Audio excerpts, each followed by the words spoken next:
Muy bien. Miren, hace 6 semanas iniciamos esta serie, reafirmando nuestra misión, con el objetivo de hacer precisamente eso, reafirmar cuál es la razón por la que existimos como iglesia. Estudiamos primero, para poder determinar eso, qué es lo que está persiguiendo Dios, para qué creó Dios la iglesia y para qué creó todo. Descubrimos que Dios creó todo, absolutamente todo, para su gloria. Por lo tanto, la iglesia también la creó para su gloria, y descubrimos que la manera en que la iglesia le da gloria a Dios es haciendo discípulos de Cristo. ¿Okay? Entonces, nuestra iglesia, comunidad de fe, existe para darle gloria a Dios haciendo discípulos de Cristo. Nosotros estamos convencidos de que si hacemos precisamente eso, lo que va a producirse es una comunidad de familias transformadas por el Espíritu Santo. Y la manera en que nos explicamos qué es lo que tenemos que hacer en el día a día de forma práctica para lograr esos objetivos, aprendimos que tenemos que amar a Dios, o sea, enseñarle a la gente cómo amar a Dios, cómo amarnos unos a los otros como Dios nos ama, y servir al mundo. Y las 3 cosas totalmente sustentadas, basadas y centradas en el Evangelio de Cristo. ¿Okay? Pero tenemos que recordar, miren, yo les dije al principio de la serie que el riesgo más grande que corremos es que tengamos un objetivo claro al principio y luego nos concentremos tanto en las tareas del día a día, incluso de la iglesia, que se nos olvide qué es lo que estamos persiguiendo. En última instancia, lo que estamos tratando de hacer es discípulos de Cristo. ¿Okay? Ahora, es imposible que yo pueda hacer más discípulos de Cristo si primero no soy un discípulo de Cristo. Entonces tiene que empezar por mi salvación, yo ser un discípulo de Cristo, y entonces puedo hacer otros discípulos. Si tú eres salvo y no estás haciendo a otros discípulos, entonces no estás cumpliendo con el propósito para el que Dios te puso en esta tierra. ¿Okay? Entonces el día de hoy vamos a platicar acerca de la importancia de la multiplicación de discípulos, pero lo vamos a analizar bajo la luz de tu salvación, lo cual va a ser bastante interesante. Entonces vamos a darle gracias a Dios y vamos a hablar de ser y hacer discípulos de Cristo. Padre, te damos gracias, Señor, por el amor que mostraste al enviar a tu Hijo Jesucristo. Porque verdaderamente, Señor, ese sacrificio compró la vida de todos los que estamos aquí. El acceso directo a ti, y el poder tener el privilegio de servirte en el día a día, Señor. Te damos gracias por ello y queremos glorificarte al 100% con nuestra vida, Señor. Y sabemos que para hacerlo tenemos que cumplir con los objetivos para los que tú nos pusiste en la tierra. Así es de que te pido, Señor, con todo el corazón, que abras nuestros ojos el día de hoy y nos ayudes a darnos cuenta de la importante responsabilidad que tenemos en nuestros hombros, y que al cumplir esa responsabilidad te damos a ti gloria y nos llenamos de gozo. Dirige este estudio, Señor, te lo pedimos en el nombre hermoso de tu Hijo Jesucristo. Amén. Muy bien, miren, estamos viviendo ahorita en una generación súper interesante, les voy a decir por qué, fíjense. Esta generación es la generación que tiene más acceso a entretenimiento que ninguna otra generación en el pasado, ¿no? Los millennials, como se les llama a la generación que está ahorita en su etapa joven, de entre 14 y 34 años de edad, es la generación que tiene más acceso a entretenimiento en la historia. Piénsenlo, fíjense, cuando era niño teníamos, en la televisión había 5 canales, ¿se acuerdan? El 2, el 4, el 5, el 8 y el 13, punto. Y en blanco y negro, cuando yo era niño, el siglo pasado, ¿no? Me acuerdo cuando llegó la primera televisión a color a la casa, la conectaron y lo primero que salió fue un comercial de submarinos Marinela y estábamos todos así, ¡oh!, como si nunca hubiéramos visto el mundo a color o algo, ¿no? Pero sí, estábamos impactados, ¿no? Conforme vas creciendo empiezan a ver más cosas, pero en aquel entonces, fíjense, no había cablevisión, no podías ni siquiera ver la programación de lo que iba a suceder en la televisión en la misma televisión. Ya ven que hoy hay un canal que aprietas la guía y te dice qué va a suceder. Cuando yo era niño había que ver el periódico. ¿Se acuerdan de los periódicos? ¿No? Cuando la gente siempre tenía periódicos en su casa. Si querías ver la programación o ir al cine, tenías que ir al periódico para ver qué pasaban en el cine, ¿no? O también podías hablar por teléfono al cine para preguntarles. El teléfono en esa época era un aparato que estaba pegado a la pared, ¿no? O sea, no era portátil, ¿no? Lo más que podías hacer es tener un cable largo para meterte al baño con todo el teléfono y que nadie escuchara tu conversación, ¿no? Pero no era portátil. Y si hablabas al cine, nada más había una línea, ¿no? Y eran de esos teléfonos de, ¿no? Ocupado, clic, otra vez, ¿no? O sea, vivíamos en otro mundo, ¿no? No había control remoto. ¿no? Si querías cambiarle al canal de la televisión, había que pararse, ¿verdad? Ir y cambiar. Yo creo que mis papás tuvieron 6 hijos para que siempre hubiera alguien cerca, pues si le cámbiale al... No, ¿no? ¿No? Porque estaba lejos la televisión. Había una televisión en nuestra casa. No, era un mundo diferente. Fíjense, hoy en día, en la televisión tenemos cientos de canales. O sea, cientos de todas maneras ves 5, pero tienes cientos, ¿no? ¿O no? ¿No? Fíjense, en nuestro sistema de televisión tenemos nada más ahí aproximadamente 12 canales de películas. O sea, 12 canales en donde pasan películas 24 horas al día. Y para no hablar de los sistemas de televisión que hay en internet, ¿no? Porque ahora existe, por ejemplo, Netflix. Antes, si querías ver el siguiente capítulo de tu programa favorito, tenías que esperarte a la semana que entra. Hoy, gracias a Netflix, la gente se chuta toda la temporada en un día. Ahí están, ¿no? ¿O no? No, ahí están, ya acabó otro. No, hasta que se acaba la serie, ¿no? Y sin embargo, se están haciendo estudios en diferentes países del mundo. Esto no es local. En México, en Estados Unidos, en Inglaterra, o sea, por todos lados en el mundo libre, ¿no? O sea, no comunista y no musulmán. ¿Y saben qué descubrieron? Que esta generación de millennials es la generación más aburrida de la historia. O sea, no de que ellos sean aburridos, sino que se aburren. Es gente que confiesa que su vida es aburrida. En todos los estudios. Acabo de leer un estudio, un artículo que escribió una chica millennial, ¿no? en internet. El artículo estaba titulado ¿Por qué nuestra generación está tan aburrida con su vida? Y tuvo varias conclusiones muy interesantes, pero al final, fíjense, dijo una frase que se me quedó grabada. Dijo, no es que estemos aburridos, es que estamos esperando que la vida suceda. ¿Oyeron eso? O sea, este es un grupo de gente que están esperando un evento en su vida, algo que el día que llegue, entonces se van a sentir vivos. Se van a sentir que están viviendo. Entonces se sienten aburridos con su vida porque no llega. Entonces la pregunta es, ¿por qué se siente la gente así? ¿Saben por qué nos sentimos? Porque no nada más son los millennials. ¿Por qué nos sentimos así?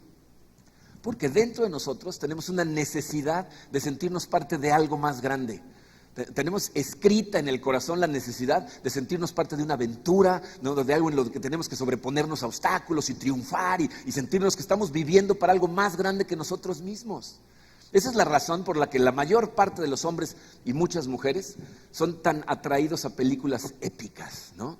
Esas grandes producciones en donde un pequeño grupo de personas se enfrenta a un mal terrible y tienen que sobreponerse contra todas las probabilidades ante el terror de los malvados y triunfar al final y ganan los buenos y tú vas al cine y sales, ¿no? ¿O no? Las mujeres y muchos hombres nos sentimos atraídos a las grandes novelas románticas. No vas al cine y ves a un hombre que persigue incondicionalmente el corazón de una mujer, pero todo el mundo lo trata de detener y va contra los obstáculos y casi da la vida por ella y al final gana la chica y el corazón de todas las mujeres se derrite. ¿Por qué no me tratas como el individuo? ¿No? ¿O no? La verdad de las cosas, miren, es que Dios puso en tu corazón la necesidad de sentirte parte de algo grande, una aventura increíble. Y lo más curioso es que estás invitado a participar en una, pero ni cuenta te das. Y entonces te la pasas tratando de entretenerte, ¿verdad? Como esta generación, con un entretenimiento que, para empezar, piensen en el entretenimiento que hay ahorita en nuestra generación. Cada vez nos empuja más a ser espectadores, ¿no? O sea, la gente, por ejemplo, los hombres, el deporte, ¿no? Vivimos a través de los atletas, a través de los equipos, nos emocionamos, lloramos cuando pierden, pero estamos viviendo la vida a través de otra persona, ¿no? Y fíjense, por eso creo yo que esta generación de gente, adultos jóvenes, están tan adictos a videojuegos. Porque los videojuegos por lo menos te dan la idea de que el héroe eres tú, ¿no? Que estás jugando un videojuego y tú estás matando a los malos y a los extraterrestres. Pero es un engaño, o sea, realmente no estás viviendo nada, ¿no? Y aunque tú fueras el actor, aunque tú fueras el atleta, aunque tú ganaras el campeonato nacional de lo que sea, te das cuenta de que todo lo que estás haciendo aquí es una sombra de una realidad espiritual. En donde Dios escribió en tu corazón la necesidad de verdaderamente participar en una guerra universal y triunfar.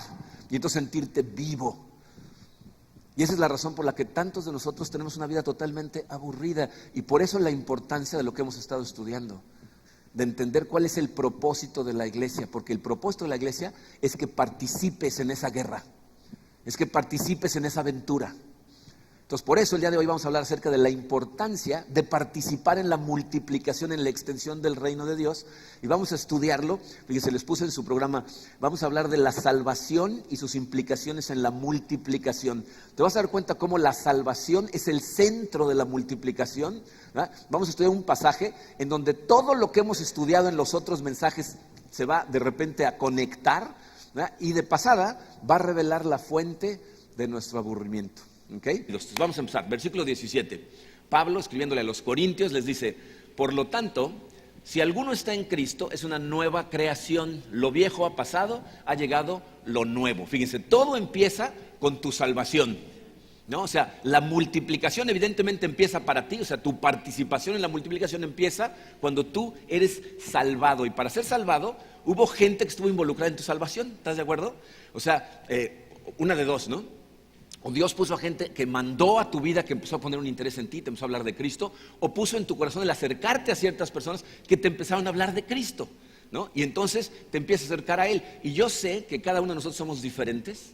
La salvación para cada quien fue totalmente diferente, ¿no? En mi caso, como se los he platicado muchas veces, fue un proceso, ¿no? Yo sé que hay gente que tiene claro el momento de su salvación, ¿no? A mí la gente me ha contado sus testimonios. No, yo de repente hice una oración y sentí como cortes eléctricos en mi cuerpo, se fundieron 3 focos y no, o sea, así cosas increíbles. En mi caso no fue así, fue un proceso, ¿ok?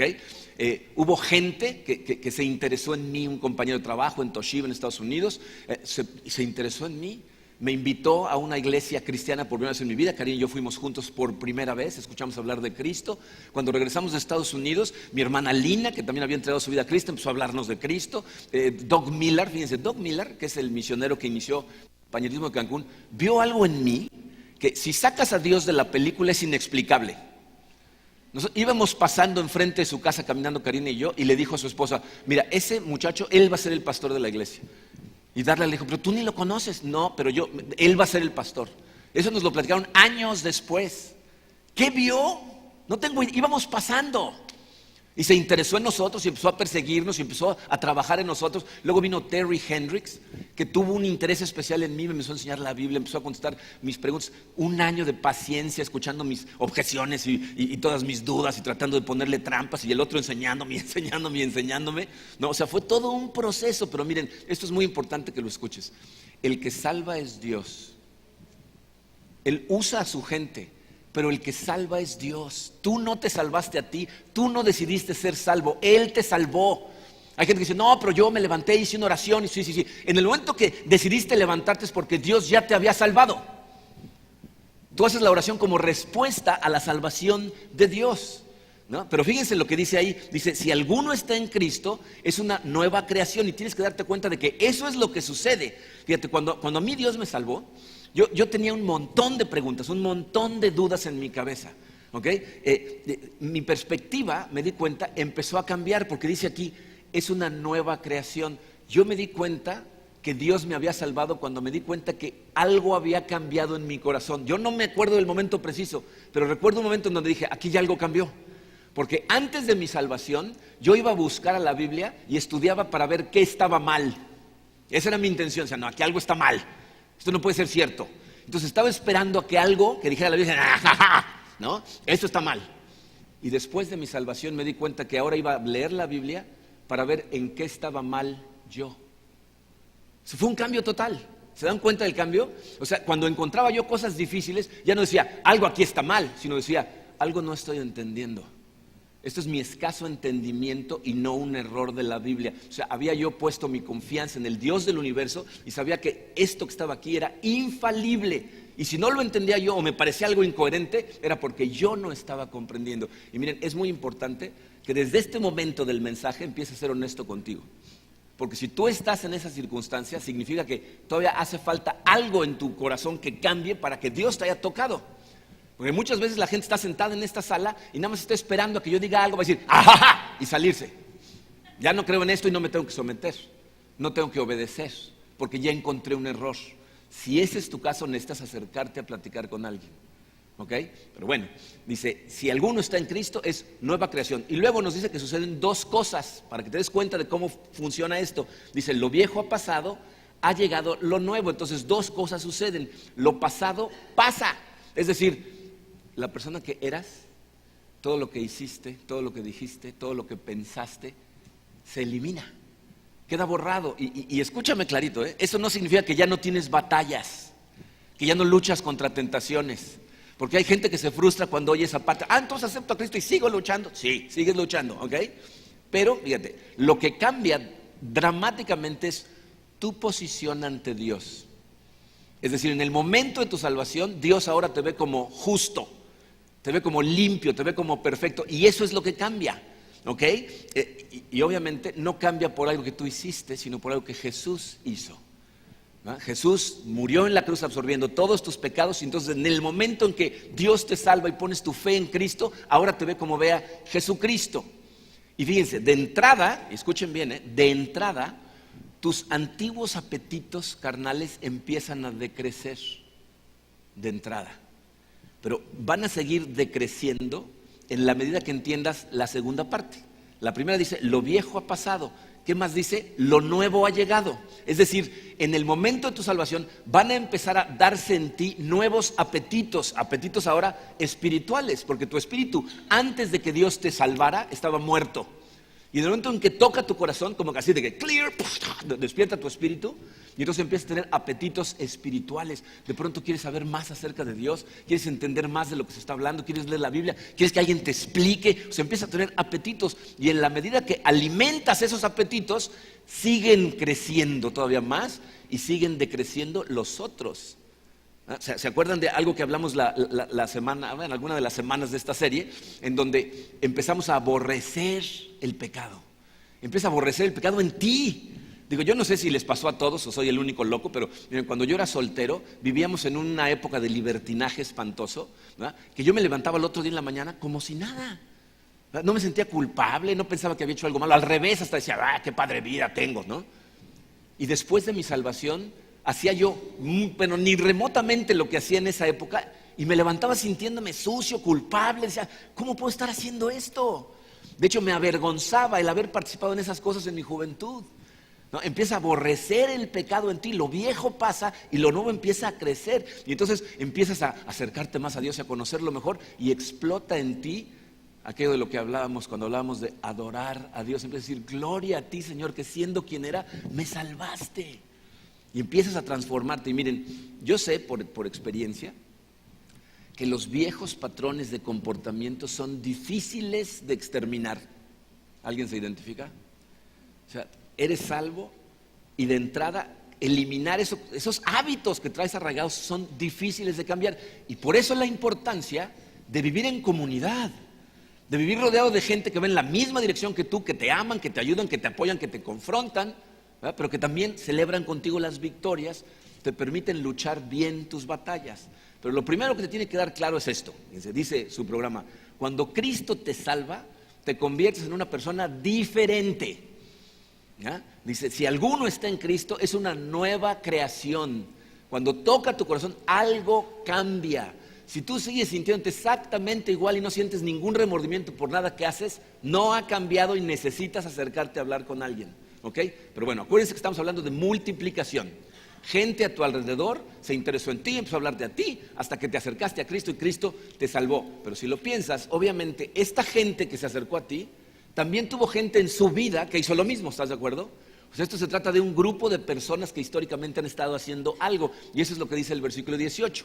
Dice, todo esto proviene de Dios. Ahí está clarito que el que te salva es Dios. Dice, todo esto proviene de Dios, quien por medio de Cristo nos reconcilió consigo mismo y nos dio, ¿qué dice ahí? El ministerio de la reconciliación. Fíjense, lo que Pablo está diciendo ahí es, cuando a mí me salvó Jesús, yo fui salvado por Dios utilizando a gente alrededor, pero lo que estaba haciendo era reconciliarme con Él, pero para hacerme parte de algo. ¿De qué?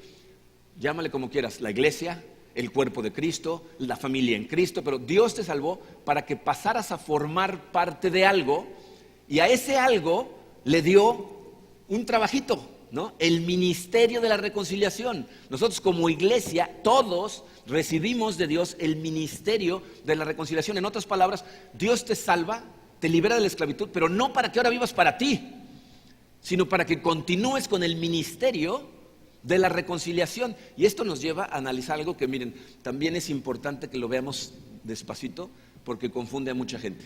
Fíjense, esto lo que significa es esto. Dice tu programa, tu relación con Dios debe ser personal. Y nos vamos a detener ahí tantito. Tu relación con Dios tiene que ser algo personal. Por ejemplo, yo me despierto en la mañana y la verdad es que casi todas las mañanas, no les voy a decir que todas porque estaría mintiendo, pero casi todas las mañanas, antes de abrir los ojos, empiezo a tener una conversación con Dios. Empiezo a darle gracias a Dios, empiezo a pensar en mi día y a ponerlo en sus manos. Karina está al lado de mí, a veces dormida, a veces despierta, pero no es parte de eso. Eso soy yo con Dios. Luego nos levantamos y hacemos un devocional juntos mientras desayunamos. Ella tiene aparte su devocional, yo tengo aparte mi estudio, ¿no? Pero durante el día estoy en comunicación con Dios. Antes de irme a dormir, de forma personal estoy con Dios. O sea, tu relación con Dios es algo personal. ¿Okay? No es a fuerza en grupo. De hecho, no necesariamente, no tiene que nada más ser en grupo. Tiene que ser personal. Pero, y este pero es muy grande, pero no debe ser privada. Tu relación con Dios es personal, pero no es algo privado. Por todos lados en la Biblia vemos como la única forma en que tu fe va a prosperar es en comunidad. ¿Okay? Entonces, fíjense, la manera en que la multiplicación sucede es cuando hombres, mujeres maduros en Cristo hacen la vida junto con otras personas que a veces son gente que es más madura que ellos, que te están ayudando a crecer, gente que es igual de madura que ellos, en donde hierro afila al hierro, ¿no? Nos estamos confrontando y ayudando mutuamente, o gente que está menos madura en Cristo que ellos, les están ayudando a los de abajo, o gente que de plano no conoce a Cristo. Así es como se da la multiplicación en todos esos niveles. Porque cuando tú estás con gente que es más madura que tú, creces tú más y más cooperas con el ministerio de la reconciliación. Confrontación con otros cristianos te hacen afilar mejor tus sentidos espirituales y entonces trabajar más para la reconciliación. Ayudarle a otros los va a animar a ellos y salvar a gente es como empieza la multiplicación. ¿Okay? Y acuérdense de esto, la multiplicación es hacer discípulos de Cristo, no convertidos. O sea, no se trata de a ver a cuánta gente puedo lograr que hagan una oración y digan acepto a Cristo, ok, uno más, bye. Se trata de hacer la vida juntos, de ayudar a esas personas a moverse hacia la madurez, ¿no? Y por eso Pablo dice, nos dio a todos nosotros el ministerio de la reconciliación, a todos. ¿Okay? Y ahora Pablo en el versículo 19 va a explicar lo que eso significa. Dice, esto es, que en Cristo Dios estaba reconciliando al mundo consigo mismo, no tomándole en cuenta sus pecados y encargándonos a nosotros el mensaje de la reconciliación. Bien, esta es la fuente de la aborreción del mundo. ¿Se acuerdan lo que vimos en la semana 2? Qué iluso, ¿verdad? Está bien, yo se los recuerdo ahorita, fíjense. En la semana 2 platicamos acerca de cómo sucedió la iglesia. Les hablaba yo desde Abraham, ¿no? Desde el momento en que Dios llama a Abraham, lo saca de su tierra, y porque Abraham pone su fe en Dios y se va siguiéndolo, no sabe ni a dónde, Dios le dice, como tuviste fe en mí, le hace una promesa en Génesis 12, le dice, te voy a dar una descendencia que va a ser como la arena del mar, va a ser incontable.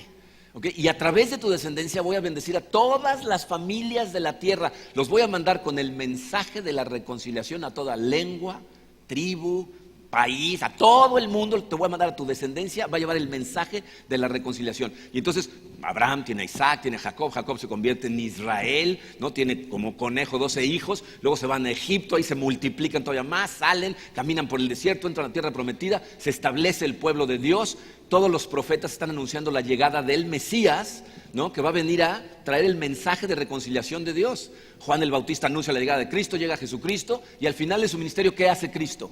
Manda a sus discípulos ¿a qué? A ser discípulos. Vayan y hagan discípulos de todas las naciones. Y entonces Cristo se regresa, empieza la multiplicación de la iglesia primero en Jerusalén, luego explota, va todo Asia Menor, al rato Europa, al rato América. Y tú y yo estamos sentados en esta sala el día de hoy, gracias a que históricamente hombres y mujeres de Cristo se tomaron a pecho el ministerio de la reconciliación. Y siguieron pasándolo y pasándolo y pasándolo y pasándolo hasta que te llegó a ti. Entonces, entiende esto, fíjate, dice tu programa, somos responsables de continuar el trabajo de la iglesia. Tú y yo tenemos la gran responsabilidad de mantener el trabajo. No podemos ser el eslabón en donde la cadena se rompe, ¿no? Tenemos el peso en nuestros hombros de seguir con este maravilloso trabajo de llevar el ministerio de la reconciliación a toda la gente a nuestro alrededor. Dice, gente que, como fíjense, leímos este versículo, Hechos 17:26, se tomó en serio esto. Dice, de un solo hombre, Dios creó todos los distintos seres humanos para que habitaran en todo el mundo y determinó cuándo y dónde deberían de vivir, ¿no? Esta es gente que aprovechó el lugar y el tiempo en donde Dios los puso y empezaron a transmitir ese evangelio de la reconciliación a toda la gente. Tú y yo tenemos esa misma responsabilidad. Entonces pregúntate, ¿en dónde trabajas? ¿Con quién vives? ¿Quiénes son tus vecinos? ¿Con quién juegan tus hijos? ¿Qué gente está a tu alrededor?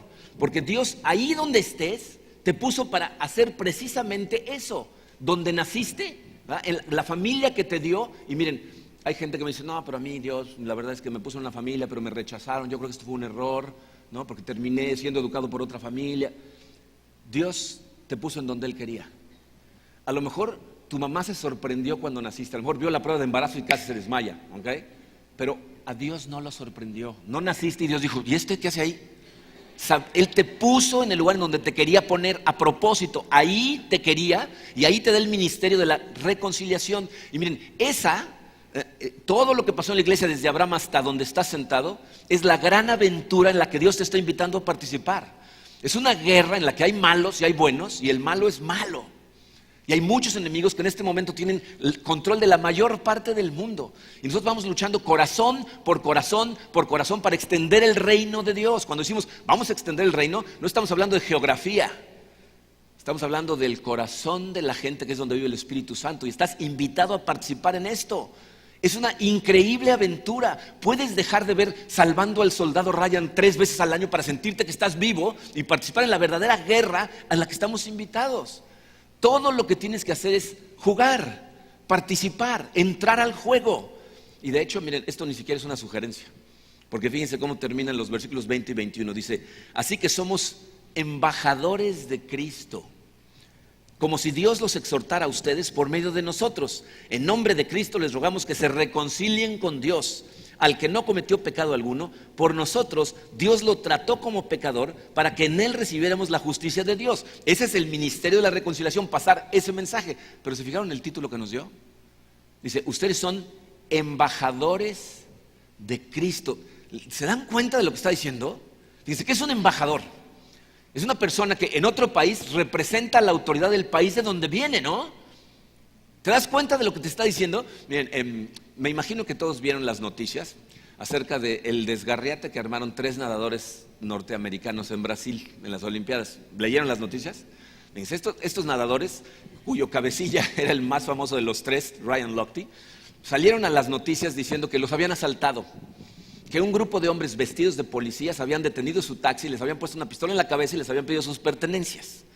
Eso desató una tormenta contra Brasil, porque habían estado criticando a Brasil desde mucho antes, diciendo que cómo podían poner las Olimpiadas en un país tan inseguro, en donde la policía era muy corrupta y no era ninguna noticia que un policía robara a alguien. ¿Suena familiar? No, ok. Pero bueno, entonces cuando estos salen a las noticias internacionales y dicen nos asaltaron, bueno, se armó un desgarriate espantoso. Ryan Lochte se salió de Brasil y los otros 2 se quedaron. Pero la policía se empezó a dar cuenta que los testimonios que estaban dando los nadadores no tenían sentido y entonces empezaron a investigar. Y luego salió el peine. Lo que había sucedido en realidad es que los 3 nadadores agarraron una jarra espantosa, se metieron en un tugurio del que salieron a las 5 de la mañana, de camino de regreso a donde estaban en la Villa Olímpica, se detuvieron en una gasolinera y vandalizaron la gasolinera. Rompieron postes, rompieron la puerta del baño, rompieron un lavabo, ¿verdad? Y el de seguridad de la gasolinera le sacó una pistola, los trató de detener, se subieron a su taxi y se fueron. Y todos tuvieron el descaro de ir a decir que los trataron de asaltar. Bueno, esa mentirita desató un incidente internacional entre Brasil y Estados Unidos. Pero en donde peor se puso la cosa para los nadadores fue en Estados Unidos. Porque ahora el país entero los odia con odio jarocho. O sea, no saben, los abuchean, les prohibieron seguir en el equipo de natación, ¿verdad? Uno de ellos se metió al programa de Bailando con las Estrellas y lo abuchearon la primera vez que salió. Se metió gente al estrado a tratar de bajarlo. O sea, están furiosos con ellos. ¿Por qué? Hay un pastor que escribió un artículo muy interesante que se titulaba ¿Por qué odiamos a Ryan Lochte? ¿No? Y se puso a analizar si el pueblo de Estados Unidos tenía derecho de odiar como odiaban a esta persona. Y llegó a esta conclusión, dice, la razón por la que estamos tan enojados es porque un atleta olímpico durante las Olimpiadas representa a su país. No se representa a sí mismo. Este individuo era los Estados Unidos. Y Brasil con justa razón está enojado contra los norteamericanos, no contra Ryan Lochte, con los norteamericanos que mandaron a un representante tan vil a las Olimpiadas. ¿Creen que el pueblo de Estados Unidos tiene razón para estar enojado con Ryan Lochte? Con justa razón, ¿no? Ahora pasa esto a lo que acabamos de leer. Tú eres el embajador de Cristo aquí en la tierra. ¿Cómo lo representamos? ¿Qué papelito hacemos? ¿Te das cuenta de la importancia de lo que la gente a tu alrededor ve? Nos llamamos cristianos a nosotros mismos, ¿no? Estamos orgullosos de serlo, pero ¿le damos a Él la gloria con lo que hacemos? ¿Tendrán justa razón para estar enojados en el cielo cuando no lo representamos bien? Y miren, no me malentiendan, porque hay cosas que tienen que dar muy claritas. Fíjense, yo personalmente, créanme que lo sé, ser un ejemplo, tratar de ser una luz, es un reto para todos, porque todos tenemos el mismo corazón podrido, todos. Tenemos las mismas tentaciones, ¿no? Tenemos oscuridad en nuestro corazón, todos. ¿Ok? Si tú eres nuevo en este caminar con Cristo, nadie espera que un bebé se comporte como un adulto. ¿Están de acuerdo? O sea, cuando nace un bebé en una casa, piensen, físicamente llega un bebé, ¿no? Al otro día no dicen, bueno, ¿y este por qué no lava los trastes? Que ayuden algo, ¿no? Por lo menos está en su cuna todo el día, por lo menos que doble la ropa ahí, ¿no? Nadie espera eso, ¿no? O sea, no esperamos que una persona el día que se convierte se empiece a comportar como un adulto en Cristo. Es un proceso, toma tiempo. Eso es normal, pero te voy a decir lo que no es normal.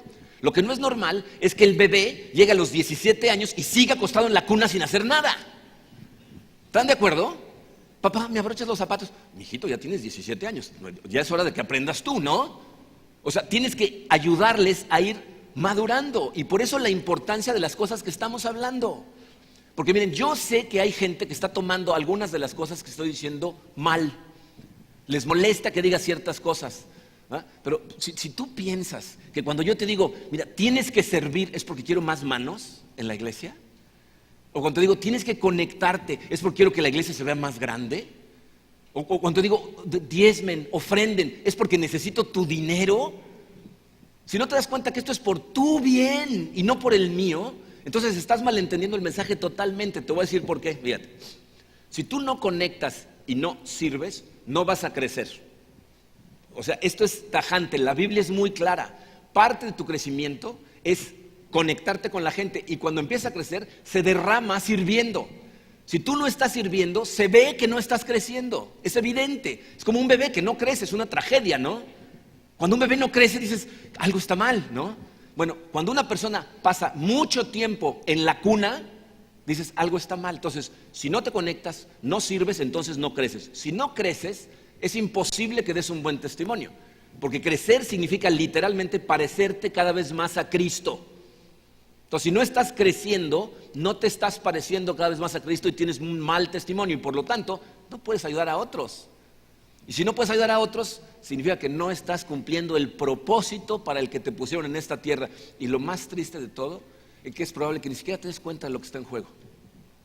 Fíjate, a lo mejor tú estás sentado aquí en la sala y dices, pues yo ya le entregué mi vida a Cristo, pero ¿quién dijo que yo quiero ser un ministro de la reconciliación? Está bien, es válido, ¿no? Si quieres quedarte en la cuna, estás en tu derecho. Pero honestamente, contéstate esta pregunta a ti mismo. No me digas a mí, porque a mí me puedes decir lo que tú quieras. A ti, contéstate. ¿Eres realmente feliz? ¿Te sientes pleno en tu vida? En todas las áreas, ¿eh? O sea, te levantas en la mañana y dices, voy a ir a trabajar, gracias a Dios. Qué bendición poder ir a donde voy a ir a trabajar. Voy a estar con la familia, voy a estar con... O sea, ¿te emociona tu vida? ¿O será que como los millennials te pasas persiguiendo cosas con la esperanza de que un día cuando alcances algo va a suceder y te va a hacer sentir vivo? Cuando por fin gane más, cuando por fin tenga este puesto, cuando por fin conquiste esta muchacha. O a lo mejor te estás anestesiando, ¿no? El vacío te alcanza y entonces para no sentirlo, para no analizar que estás vacío, la gente toma, se droga. Y claro, eso es lo primero que viene a la cabeza, ¿no? Cuando hablas de anestesia, pero te das cuenta de la cantidad de cosas que la gente usa para anestesiarse. Hay gente que se anestesia con trabajo, con comida, con actividades, llenan su vida de actividades porque en el momento en que se detienen 2 segundos a pensar, el vacío nos alcanza. ¿No te gustaría llenar de verdad ese vacío? O sea, ¿no te gustaría sentir la plenitud real? No la temporal que obtienes con ciertas tonterías de aquí del mundo, sino la verdadera. Porque eso es a lo que te está invitando a participar Dios. En donde estés. O sea, nadie está diciendo renuncia a tu trabajo, ponte de monje y vete. No. En donde estás, en tu trabajo, en tu casa, en la escuela en la que estás, en la casa en donde vives. Sé su embajador. Lo que dice su último espacio en blanco, dice, Dios nos salvó para encomendarnos una misión muy importante. Dios te salvó específicamente para que hagas más discípulos para Cristo, para que lleves ese ministerio de reconciliación a otras personas. Y acuérdate que, fíjense, al final del día lo que necesitan acordar es, tenemos que hacer más discípulos de Cristo. O sea, no se trata nada más de portarte bien, porque muchas veces la gente malentiende estos mensajes y piensan, no, tengo que regresar al trabajo y ahora me tengo que portar bien. Esto no se trata de ser una buena persona, créeme, ¿eh? Porque el fundamento de nuestra fe no es Dios te ama porque eres bueno. De hecho, el fundamento de nuestra fe es Dios te ama sabiendo que no eres bueno. Aún sabiendo que no eres bueno, Dios te ama, te salva y te transforma. Y ese es el fundamento de nuestra fe. Entonces tenemos que salir y transmitirle a la demás gente lo que Dios hizo por nosotros gratis. Tú no te ganaste nada. No hiciste nada para que te lo diera y ellos tienen exactamente la misma opción y nuestro trabajo es llevarlo. Piensen cómo se distorsiona constantemente el objetivo de la iglesia. Hay mucha gente que lo que piensa es que la iglesia está aquí para darle de comer a los pobres, para cuidar a los huérfanos y a las viudas. Evidentemente es una parte del trabajo que hacemos, pero esa es una necesidad secundaria del ser humano, no la primaria. Y sería una incongruencia para la iglesia satisfacer la secundaria y dejar la otra insatisfecha. Lo que más necesitan es oír de Cristo. Y escuchen lo que estoy diciendo. Porque miren, se hizo muy famoso un dicho que decía San Francisco de Asís, que decía, vayan y extiendan el evangelio y si es necesario incluso hablen. Suena muy bonito, pero no es bíblico. Vas a tener que hablar. Vas a tener que predicar el nombre de Cristo y hablarle a la gente de tu Salvador, que entiendan que es lo más hermoso, lo más satisfactorio y lo único que vale la pena vivir y morir por. Y se los vas a tener que contar. Ese es el evangelio de Cristo y es el ministerio de la reconciliación. ¿Cómo debe de funcionar en tu vida? Aquí, como todo lo que hemos visto, tiene dos partes. Una es tu responsabilidad. ¿Cuál es tu responsabilidad? Está muy simple. En donde estés, tener una presencia fiel. La gente que está a tu alrededor son campo fértil para que les hables de Cristo. Quien esté alrededor, entonces pregúntate esto. Toda la gente que está a mi alrededor, ¿los veo como una criatura de Dios que necesita un Salvador? ¿Que en algún momento va a tener que escuchar de Cristo? ¿O simplemente crees que es casualidad y es gente que ahí está, pues ojalá y algún día se salve? ¿Cómo los ves? Cuando los veas con gente en necesidad de Cristo, vas a empezar a hablarles de Cristo. Sin miedo, sabiendo que el que hace el trabajo es Él. Nosotros como iglesia, ¿cuál es nuestra responsabilidad? Nosotros, desde aquí arriba, vamos a predicar siempre el evangelio de Cristo. Siempre. Si llevas aquí cierto tiempo, te has dado cuenta que nuestra iglesia trabaja de diferentes maneras. Hay veces que estudiamos libros de la Biblia, hay veces que estudiamos tópicos en particular, ¿no? Cómo ser un buen esposo o esposa, cómo ser un buen padre, cómo ser un buen líder. Y hay veces que estudiamos mensajes congregacionales como este. Pero en todos siempre va a estar ligado al evangelio de Cristo. Porque no vamos a poder hablar de cómo ser un buen padre, una buena esposa, un buen hermano, sin hablar de Cristo. Porque ese es el objetivo y lo más importante en la vida de una persona, su relación con Cristo. Pero tú como persona, en este momento, fíjate, de forma práctica, te voy a decir qué es lo que es importante para ti hoy. Saliendo de aquí, te tomes un momentito y te preguntes a ti mismo, ¿en dónde está en este momento mi corazón? ¿En dónde estoy, espiritualmente hablando?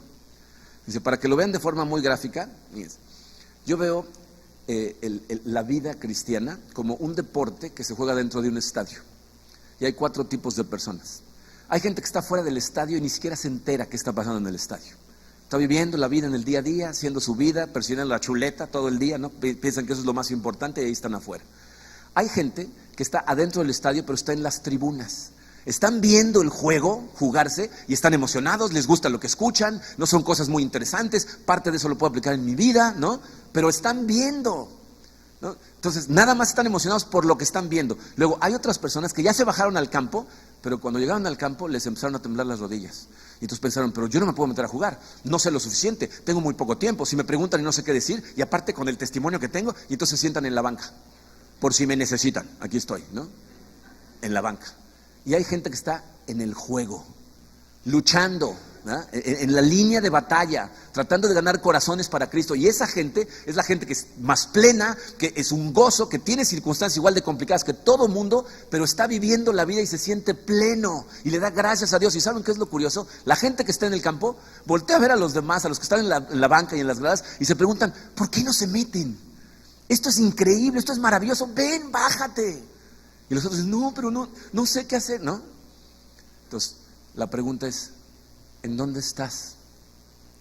En donde estés en este momento no es que esté bien o mal, simplemente es la honestidad de saber en dónde estás, porque si no te dices a ti mismo honestamente dónde estás, no vas a poder dar los siguientes pasos para irte acercando. O sea, si estás en la etapa en donde estás en la tribuna y acabas de llegar, a lo mejor ahí estás bien, pero tienes que pensar, ¿cómo le hago para empezar a bajarme, por lo menos acercarme a la banca? Y si estás en la banca y ese es el lugar en donde tienes que estar, pues está bien, pero tienes que preguntarte, ¿cómo le hago para empezar a aventarme, a dar pasos hacia el campo? Necesitas ser honesto contigo mismo, porque si no empiezas a participar, la razón para la que Dios te salvó está siendo ignorada.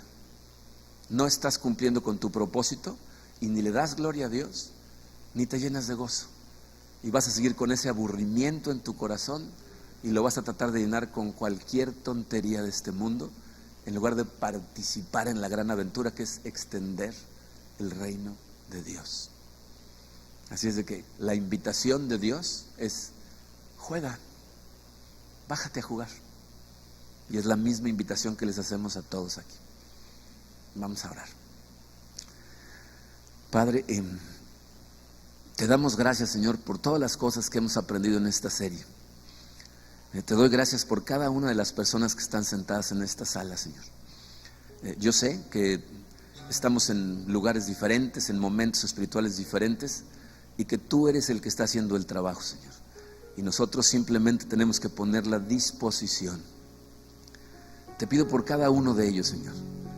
Te pido por los que entraron hoy por primera vez, por los que no sabían ni siquiera lo que estaba pasando en el campo de juego y apenas lo están empezando a ver, para que tu Santo Espíritu empiece a incrementar esos apetitos espirituales, Señor, y quieran acercarse cada vez más a ti. Te pido por los que ya llevan un rato ahí sentados en las tribunas, Señor, y no se han atrevido a bajar un poquito más, que les des la fortaleza, que prendas la luz en su corazón, que les dé hambre el servir, el acercarse a ti, Señor. Te pido por los que están en la banca, Padre, que ya están a punto de aventarse al juego, que tienen lo que necesitan. De hecho, no se han dado cuenta, Señor, que lo único que necesitan es de ti. Dales esa fortaleza, ese empujoncito, Padre. Y te doy gracias por cada una de las personas que fielmente, Señor, están en la línea de batalla, viviendo para tu gloria, con dudas, con tambaleos, con tropiezos, a veces con mucho dolor, pero con un gozo indescriptible por saber que están sirviendo al Dios del universo. Acércanos a todos un poquito más a ti el día de hoy. Te lo pedimos, Señor, en el poderoso nombre de tu Hijo Jesucristo.